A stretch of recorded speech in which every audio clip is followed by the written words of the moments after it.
Can voters trust that you will be able to do this job on day one?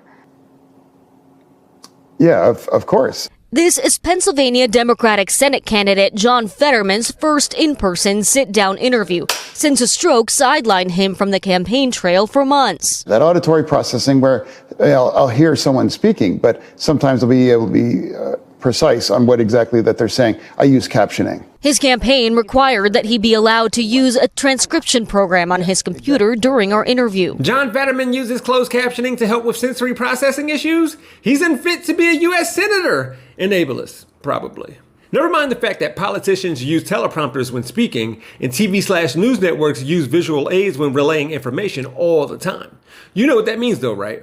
All of y'all watching me on YouTube right now, turn that CC switch to off. People are weirded out by the fact that Fetterman, and Joe Biden for that matter, stumble and stutter over their words. And this clip from Fetterman's first in-person interview since his stroke is bouncing around the internet. I always thought I was pretty empathetic. Emphatic. I think I was very, empathetic.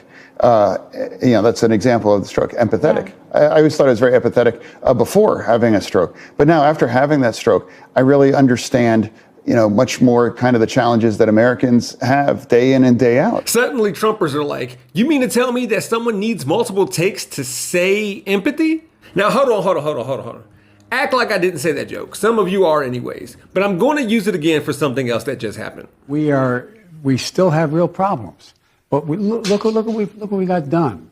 We passed so much legislation that significantly makes a point about, for example, the American Rescue Plan. You mean to tell me that someone needs an index card as a reminder to show empathy? In this exclusive broadcast interview with NBC News taped this past Friday at John Fetterman's home, he said both that his recovery changes everything and that it would not affect his ability to serve in the Senate if voters choose him over Republican Mehmet Oz. The Democratic nominee for Senate still struggles to understand what he hears and to speak clearly following a stroke in May. I will say, I don't like it that Fetterman declined requests to share his medical records and making his doctors available for that interview. It was odd when Trump did it with Walter Reed and his medical records, and this is odd now.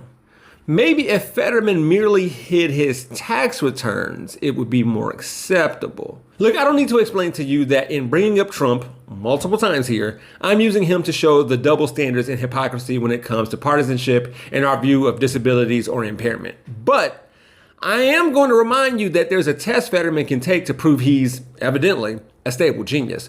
All he needed to do was to name everything he saw in the room with him during that interview. It's like you'll go person, woman, man, camera, TV.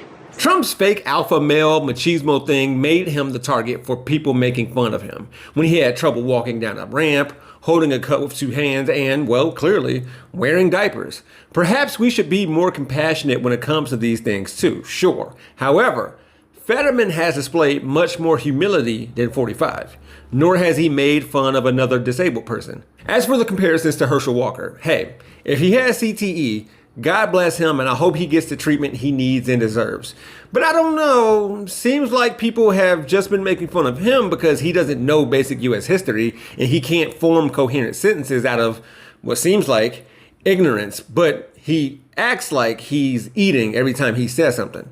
But Fetterman has been brilliant so far during his campaign. If he does well during the debate on the 25th, I believe he will wrap up this Pennsylvania Senate race. With all of that being said, to the people who are like, they want him over Dr. Oz? Yeah.